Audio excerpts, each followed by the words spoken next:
Ngayong araw nga guys, bibili tayo ng kape dahil nga meron tayong napanood sa internet. Lang ako lang. Isa. At saka, Magkano yan? Ganti kamatis ba? 15.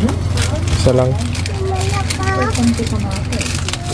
Ay, hindi pa tayo. At ayun na nga guys, Coffee Co Blanca ang gagamitin nating kape for today's video. Syempre bago tayo magsimula, i-prepare muna natin yung mga gagamitin natin. Bali hinati ko nga itong Coffee Co Blanca twin pack. Masyado na kasing matamis kapag dalawang pack yung gagamitin natin. At kinuha ko na nga yung basong gagamitin natin at saka itong matcha. Pagkatapos naman, kinuha ko tong panghalo ng matcha pero binanlawan ko muna sa mainit na tubig. Pagkatapos ko nga mai-prepare halos lahat ng gagamitin ko, sunod natin gagawin, magtitimpla na tayo ng matcha. Bali dalawang scoop nga itong ginawa kong matcha at estimate ko nasa 1 teaspoon siguro ang dami nito. At dahil wala pa nga tayong digital weighing scale, pasensya muna kayo guys, tansyameter muna tayo.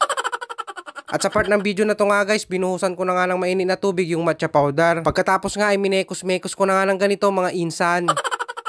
At next naman natin gagawin guys, amuyin yung kape. Amuyin talaga yung kape. At ayun na nga guys, pagkatapos kong maibuhos yung kape dun sa baso, nilagyan ko na rin ito ng mainit na tubig. Saka ko naman hinalo gamit itong milk frother. Mas convenient kasi akong gamitin itong milk frother pang halo ng kape. At ito na nga guys, ilalagay na natin yung secret ingredient dito sa ating kape. O diba guys, may paganyan-ganyan pang style na paglalagay ng asin dun sa kape. At pagkatapos ko nga mailagay yung asin, ginamitan ko nga ulit ng milk frother para mahalo itong kape. At nilagyan ko na nga ito ng maraming yelo.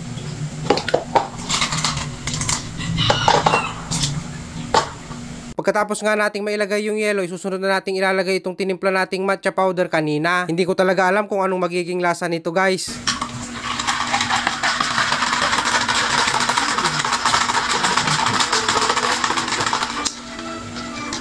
Guys, try natin kung anong lasa nitong tinimpla nating Coffee Co Blanca with salt and matcha.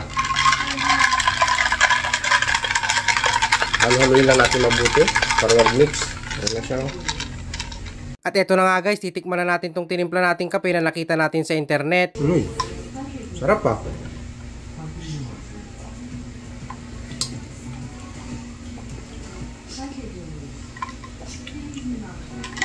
Sarap.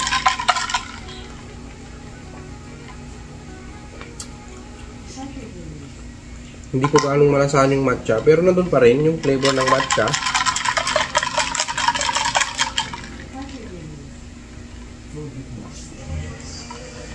Ayos ah. Tapos medyo may alat ng konti. Gawa lang nilagyan nga natin ng konting asin. Galing. Ayos to.